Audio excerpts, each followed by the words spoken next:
കോട്ടക്കൽ കോട്ടൂർ എ.കെ.എം. സ്കൂളിലെ സംസ്ഥാന, ജില്ലാ, സബ് ജില്ലാ കായിക പ്രതിഭകളെ അനുമോദിച്ചു. ജില്ലാ ഒളിമ്പിക് അസോസിയേഷൻ അധ്യക്ഷൻ യു തിലകൻ ചടങ്ങ് ഉദ്ഘാടനം ചെയ്തു.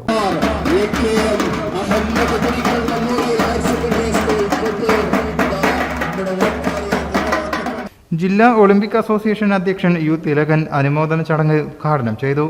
Ward councillor M Muhammad Hanifa അധ്യക്ഷനായി. DDE KP രമേശ് കുമാർ മുഖ്യാതിഥിയായും ഭാഗമായി.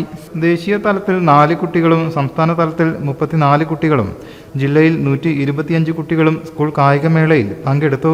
School manager Karuthedath Ibrahim Haji, PTA ഉപാധ്യക്ഷൻ K. സുധീഷ് കുമാർ, പ്രിൻസിപ്പൽ അലി കടവണ്ടി, പ്രധാനാധ്യാപിക KK സായിബുനീസ, N. വിനീത, സലീം ഫൈസൽ, കായികാധ്യാപകരായ V. Aneesh, K. Nikhil, P. Shameer എന്നിവർ സംസാരിച്ചു.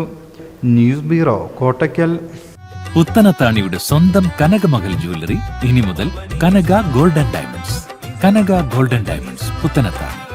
മാറുന്ന ലോകം, മാറ്റത്തിനൊപ്പം.